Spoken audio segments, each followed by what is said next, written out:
Bonjour, cette leçon porte sur l'élaboration du bilan fonctionnel. Donc, le bilan fonctionnel est un bilan qui est organisé en vue d'expliquer le fonctionnement de l'entreprise. Dans un bilan fonctionnel, nous allons classer les opérations selon leur cycle en distinguant le cycle d'investissement, le cycle de financement, le cycle d'exploitation et le hors exploitation. Donc, le passage d'un bilan normalisé à un bilan fonctionnel va nécessiter un certain nombre de retraitements. Donc nous allons partir ici du bilan normalisé suivant, avec donc d'une part ici la partie actif et d'autre part la partie passif. Et à partir donc de ce bilan fonctionnel, nous allons réaliser les retraitements ou les reclassements suivants. Donc les reclassements de l'actif sont indiqués ici et les reclassements du passif sont en dessous. Donc nous allons obtenir un bilan fonctionnel qui aura l'allure suivante avec donc une seule colonne de montant à l'actif. Donc nous allons commencer par retraiter les éléments de l'actif.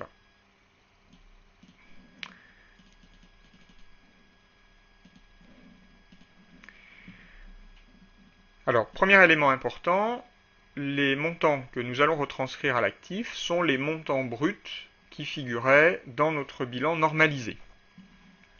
Donc la première grande masse que nous allons créer s'appelle actif stable. Donc je la reporte ici. En fait, les actifs stables correspondent à la fonction d'investissement. Donc nous allons y retrouver les immobilisations et les charges à répartir sur plusieurs exercices. Donc commençons par aller repérer dans l'actif de notre bilan le montant des immobilisations brutes. Donc la partie actif immobilisé se trouve ici. Je vais prendre directement le total qui se trouve dans la case BJ, ce qui me permettra en fait de tenir compte de la totalité des montants qui se trouvent dans cette partie. Donc je reporte BJ. Donc je vais noter immobilisation brute, donc BJ à titre de mémoire entre parenthèses, et donc le total 2 624 550. Les charges à répartir sur plusieurs exercices vont se retrouver en bas de l'actif du bilan, donc dans cette zone, la case CL, pour 24 000 euros.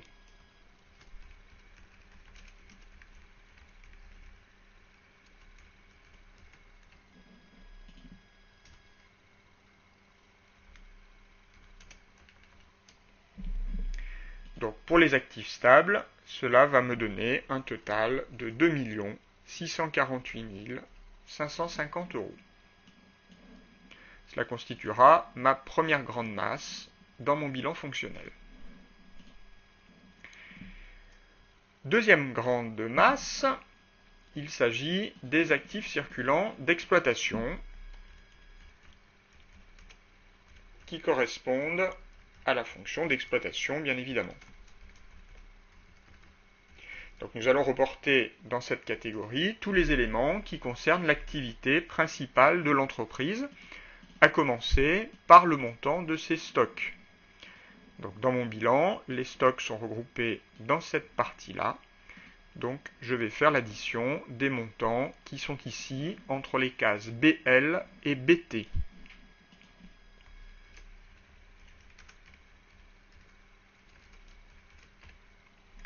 Et j'obtiens un total de 1 020 000.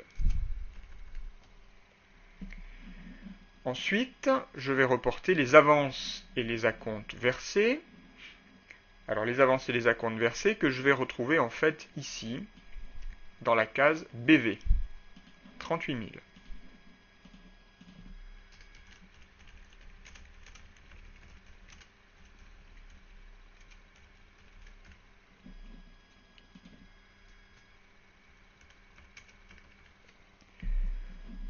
Ensuite, les créances clients.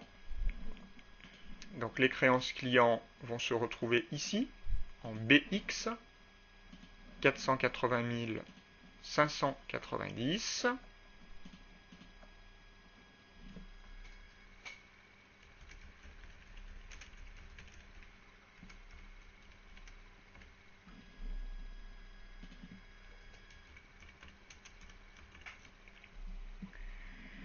J'aurai ensuite les autres créances d'exploitation. Alors les autres créances d'exploitation sont inclus dans la ligne autres créances, BZ. Alors ces autres créances peuvent être soit des créances d'exploitation, soit des créances hors exploitation. Ici, dans notre cas, je vais supposer que la totalité concerne l'exploitation. Donc je vais reporter 29 400.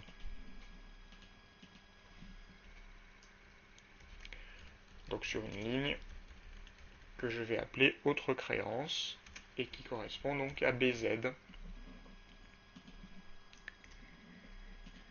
Donc 29 400.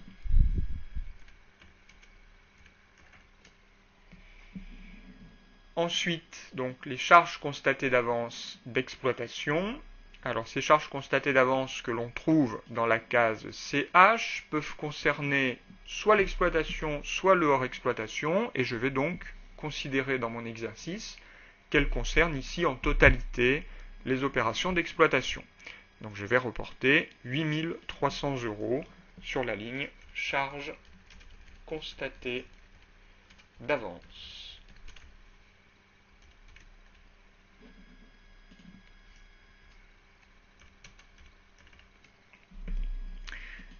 Voilà, donc au final, pour cette grande masse active circulant d'exploitation, j'aurai un total de 1 576 290 €. La grande masse suivante concerne les actifs circulants hors exploitation.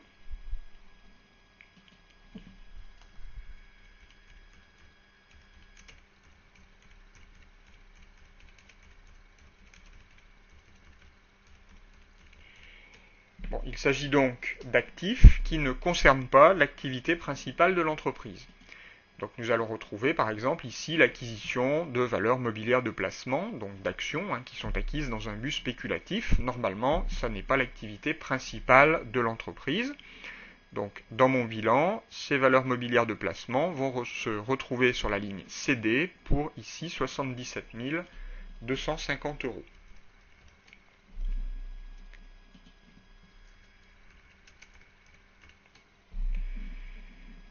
Bon, autre créance hors exploitation, bien, en fait, on retrouverait cet élément sur la ligne BZ, mais nous avons considéré que toutes ces autres créances concernaient l'exploitation, donc nous n'aurons rien dans la partie hors exploitation, et le raisonnement est identique pour les charges constatées d'avance hors exploitation dans notre exemple.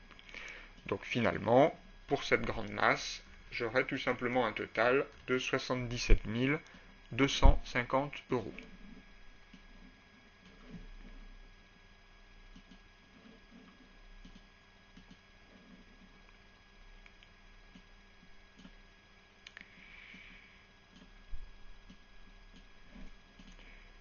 Il me reste donc une dernière grande catégorie dans l'actif qui correspond à la trésorerie active.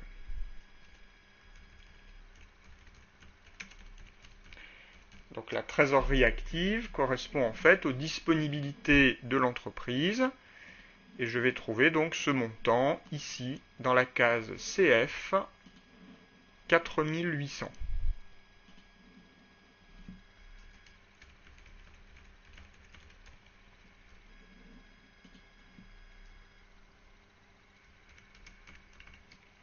Voilà, donc ceci constituera le total de cette grande masse.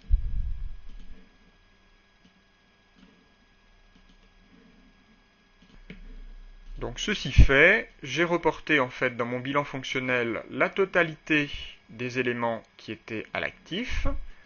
Je peux donc calculer le total de mon actif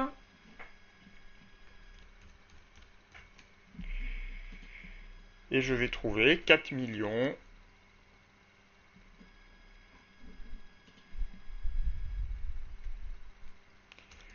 306 890 €, alors que je m'empresse de vérifier dans mon bilan, je le retrouve en fait ici tout en bas, puisque j'ai reporté l'ensemble des montants qui étaient dans la colonne du brut.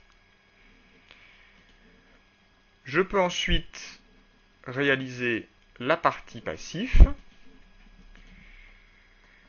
Donc la première grande masse du passif va constituer ce qu'on appelle les ressources stables, ou les passifs stables. En fait, il s'agit des opérations qui concernent le cycle de financement. Donc nous allons retrouver dans cette partie toutes les ressources qui vont permettre de financer les investissements que nous avons mis en face dans la partie actif stable. Dans ces ressources stables, nous allons donc reporter, pour commencer, le montant des capitaux propres. Donc, dans la partie passif de notre bilan, les capitaux propres, en fait, correspondent à cette partie du tableau. Donc, nous allons reporter directement ici le total, qui nous permettra de reprendre la totalité des montants qui sont dans cette partie. Donc, 1 709 955.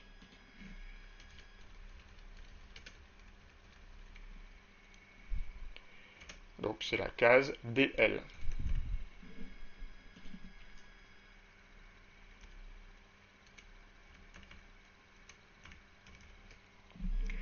Ensuite, nous allons reprendre les provisions pour risques et charges. Donc ces provisions se retrouvent dans cette partie. Donc je vais reporter 9 000 € que je prends directement dans la case DR qui correspond au total.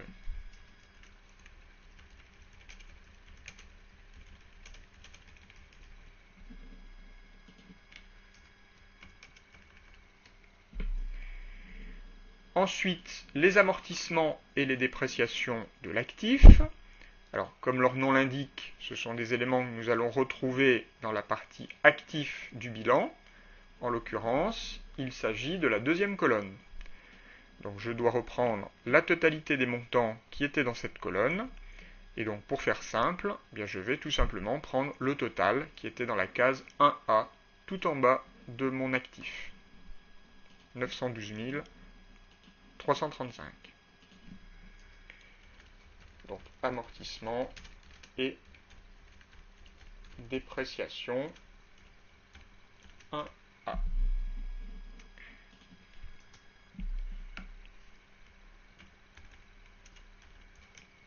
Alors pour les provisions pour risques et charges, je n'avais pas noté le numéro de la case, mais il s'agissait de la case DR. Je peux le rajouter ici. Ensuite, les dettes financières. Donc les dettes financières correspondent en fait aux emprunts à long terme réalisés par l'entreprise qui vont lui permettre de financer ses investissements. Alors la totalité des emprunts se trouve ici dans le passif sur les 4 lignes qui vont de DS jusqu'à DV. Donc je vais prendre les montants qui sont là. Alors je vais noter dette financière, donc DS à DV. Simplement, dans mon bilan, j'ai à ce niveau-là, sur la ligne emprunt et dette auprès des établissements de crédit, une petite note, numéro 5, qui m'emmène en bas de la page, donc concours bancaire courant et solde créditeur de banque et CCP, 73 500 €. En fait, ces 73 500 € correspondent à des découverts bancaires, donc des dettes à court terme, qui ne correspondent pas à des ressources stables. En effet, on ne va pas financer des investissements avec des découverts bancaires. Par conséquent, je dois penser à retrancher la case EH de mes dettes financières. Donc je vais noter moins EH. Et donc quand j'effectue ce calcul, j'obtiens un total de 709 300 €. Là, j'ai reporté la totalité de mes ressources stables et donc j'obtiens un montant global de 3 340 590 €. Alors pour quelles raisons les amortissements et les dépréciations se trouvent-ils dans les ressources stables? Eh bien tout simplement parce que lorsque l'on enregistre les amortissements et les dépréciations de l'année, comptablement, on augmente les charges. Donc si les charges augmentent, le bénéfice augmente. Par conséquent, l'impôt sur les bénéfices diminue. Le bénéfice diminue, pardon, donc l'impôt sur les bénéfices diminue, et donc si nous payons moins d'impôts sur les bénéfices, l'entreprise fait des économies qui lui permettent de réinvestir dans de nouvelles machines ou de nouveaux matériels le moment venu. Par conséquent, ces amortissements et dépréciations, indirectement, permettent bien de financer les investissements. La grande masse suivante concerne les dettes d'exploitation. Donc toutes les dettes concernant l'activité principale de notre entreprise. Dans ces dettes d'exploitation, nous allons dans un premier temps reporter les avances et les acomptes reçus. Ces avances et acomptes reçus se retrouvent ici, dans la case DW, pour 32 000 euros.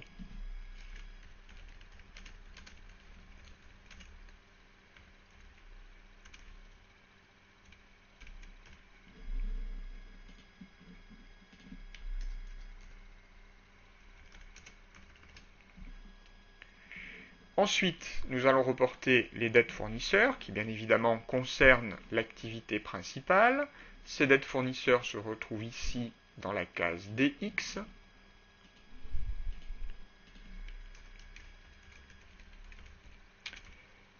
Donc fournisseurs pour un montant de 459 250. Ensuite, les dettes sociales et fiscales, à l'exception de la dette d'impôt sur les sociétés. Alors, dans notre exemple, il n'était pas fait mention d'une dette d'impôt sur les sociétés. Donc, nous allons reporter la totalité du montant qui est dans la case DY.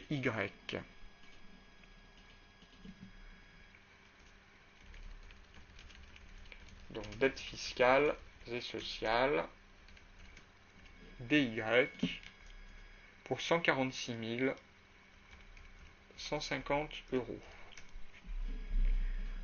Ensuite, nous avons les autres dettes d'exploitation. Alors, ces autres dettes d'exploitation, eh bien, en fait, sont incluses dans la partie autres dettes, c'est-à-dire la case EA. Alors, les autres dettes peuvent concerner l'exploitation ou le hors exploitation. Nous allons considérer dans cet exercice qu'elles concernent en totalité l'exploitation. Donc, je vais reporter ici, sur la ligne autres dettes, la totalité du montant qui était dans la case EA, c'est-à-dire 156 000 euros. Il me reste les produits constatés d'avance d'exploitation que je vais trouver ici dans la case EB, qui peuvent également concerner le hors exploitation, mais dans mon exemple, je supposerai qu'ils concernent en totalité les autres. Sur la ligne produits constatés d'avance, je vais reporter la totalité du montant qui était dans la case EB, à savoir 400. Et donc, cela me donne un total pour ma grande masse dette d'exploitation qui s'élève à 793 800 euros.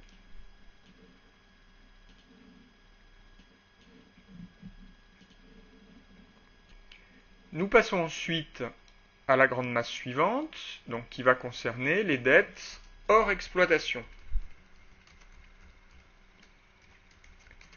Donc des dettes qui ne concernent pas l'activité principale de notre entreprise. Donc dans ces dettes hors exploitation, nous allons trouver les dettes sur les fournisseurs d'immobilisation qui sont ici, donc dans la case DZ. Dettes sur immobilisation.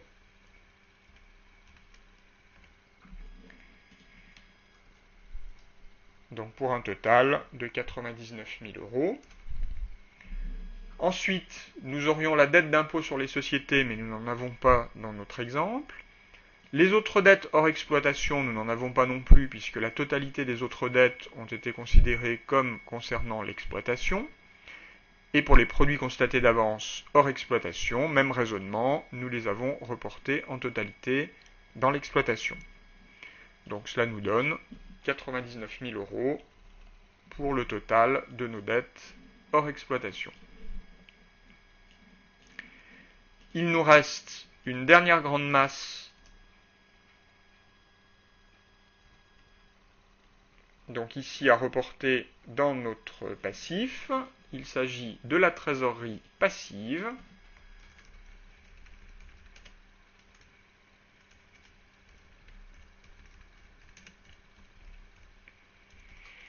Alors la trésorerie passive correspond en fait aux découverts bancaires. Alors ces découverts bancaires, nous les avions laissés de côté tout à l'heure lorsque nous avions reporté les dettes financières. Donc nous allons cette fois-ci les prendre. Et nous avions donc en EH une somme de 73 500 €. Donc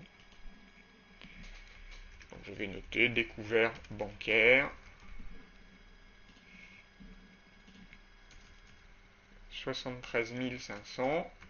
Et cela constituera donc évidemment le total de cette grande masse qui s'appelle la trésorerie passive ou la trésorerie du passif. Une fois que ceci est fait, donc nous avons reporté la totalité des montants qui étaient dans le passif de notre bilan. Par conséquent, nous pouvons faire le total et nous allons vérifier, bien évidemment, que ce total est le même que celui que nous avions trouvé en faisant le total de l'actif. Donc ici, 4 306 890. Donc notre bilan fonctionnel est terminé.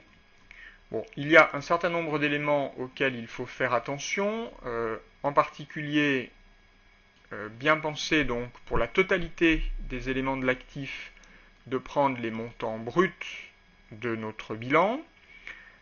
Également, ne pas oublier que les autres créances et les charges constatées d'avance peuvent concerner aussi bien l'exploitation que le hors exploitation. Du côté du passif, ne pas oublier de reporter les amortissements et les dépréciations qui viennent de la deuxième colonne de l'actif de notre bilan normalisé. Dans les dettes financières, ne pas oublier de retrancher les découverts bancaires qui sont dans la case EH du bilan normalisé. Dans les dettes, les autres dettes et les produits constatés d'avance peuvent concerner aussi bien l'exploitation que le hors exploitation. Bon, voilà les principales sources d'erreurs que l'on observe généralement, et donc il faut porter une attention particulière à ces points-là. Alors notre bilan fonctionnel étant réalisé, nous allons pouvoir faire un certain nombre de calculs à partir de celui-ci pour en tirer des conclusions sur la manière dont l'entreprise finance son activité. Alors le premier calcul que nous allons faire, c'est le calcul du fonds de roulement net global. Donc ce fonds de roulement net global se calcule par soustraction entre les ressources stables et les actifs stables. Donc il nous suffit de reprendre les totaux que nous avions calculés dans notre bilan fonctionnel et d'en faire la soustraction. Donc ici, nous aurons 3 340 590 moins 2 648 550, ce qui va nous donner 692 040. Voilà le montant de notre fonds de roulement net global. Que signifie ce chiffre? Eh bien, en fait, nous venons de faire la soustraction entre les ressources stables et les actifs stables, c'est-à-dire que nous comparons le montant des investissements réalisés au montant des sources de financement qui ont permis de financer justement ces investissements.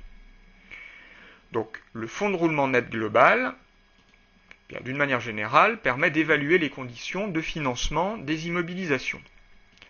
Alors, s'il est positif, ce qui est le cas dans notre exemple, il nous indique qu'il existe un excédent de ressources stables sur nos actifs ou nos emplois stables.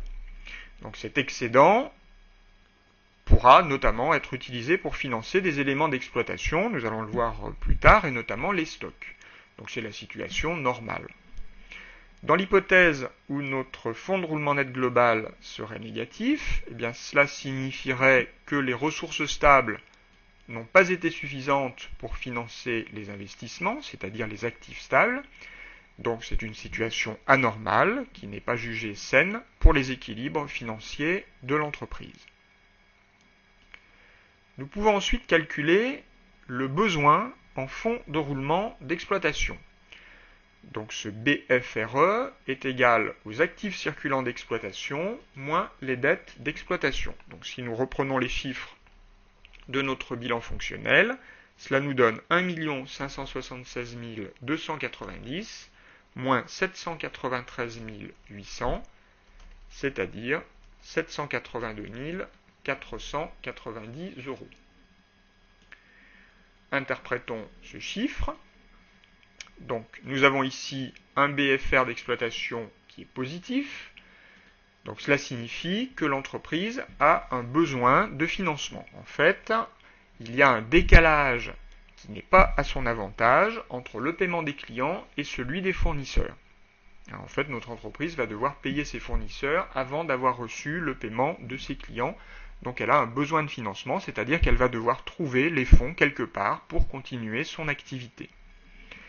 Dans l'hypothèse suivante, si notre BFR d'exploitation était négatif, eh bien nous aurions une source de financement, c'est la situation inverse, c'est-à-dire que les clients payent dans ce cas-là avant que l'entreprise n'ait à payer ses propres fournisseurs.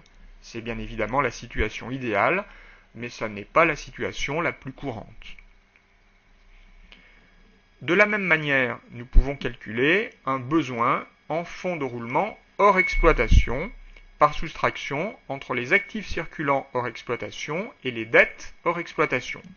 Ici, l'application numérique va nous donner 77 250 moins 99 000. Donc nous trouvons moins 21 750.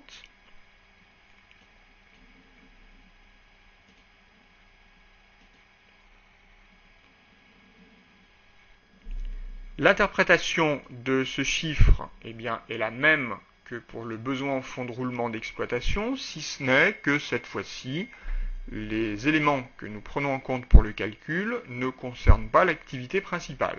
Ici, nous avons un chiffre qui est négatif. Par conséquent, ces éléments qui ne concernent pas l'activité principale engendrent une source de financement pour l'entreprise, donc c'est à son avantage. Dans le calcul suivant, nous allons calculer le besoin en fonds de roulement, qui sera la somme du BFR d'exploitation et du BFR hors exploitation, c'est-à-dire ici 782 490 plus moins 21 750, ce qui va nous donner 760 740. Donc en tenant compte à la fois des opérations d'exploitation et hors exploitation, nous trouvons un chiffre positif, c'est-à-dire que l'entreprise a un besoin de financement. Donc finalement, si nous résumons ce que nous venons d'expliquer, d'un côté, l'entreprise a un besoin de financement qui globalement s'élève à 760 740 euros, et d'autre part, nous avions vu en calculant le FRNG qu'elle disposait d'un excédent de ressources stables de 692 040 euros. Il est bien évident que l'excédent de ressources stables doit permettre de financer le besoin. Alors ici en partie, puisque l'excédent de ressources ne suffira pas tout à fait à financer le besoin. Donc nous allons calculer l'écart entre ces deux montants pour voir un petit peu ce qui nous manque. Donc FRNG moins BFR, cela nous donne 692 040 moins 760 740. Nous obtenons donc moins 68 700. Et donc ce montant correspond au montant de la trésorerie nette. Alors nous pouvons retrouver le même montant en faisant la soustraction de la trésorerie et de la trésorerie active et de la trésorerie passive que nous avions donc calculé dans notre bilan fonctionnel. Donc ici 4800 moins 73 500. Et on vérifie bien évidemment que l'on retombe sur moins 68 700 €. En fait, ici, l'excédent de ressources stables du FRNG n'a pas suffi à financer le besoin en fonds de roulement. Il a manqué 68 700 € et donc notre entreprise a dû faire appel à des découverts bancaires pour trouver ce financement de 68 700 €. Alors bien évidemment, le but de la méthode n'est pas de calculer la trésorerie nette, sinon il suffirait de calculer trésorerie active moins trésorerie passive. En fait, il s'agit de calculer le FRNG et le BFR de manière à pouvoir ensuite les comparer à la situation d'entreprise du même secteur d'activité. En fait, cela permet, par comparaison, de voir si la trésorerie négative s'explique par un FRNG qui est trop faible ou par un BFR qui, au contraire, est trop élevé. Donc, cette situation étant constatée, l'entreprise pourra ensuite prendre les mesures nécessaires pour essayer d'améliorer le montant de sa trésorerie et la faire devenir positive.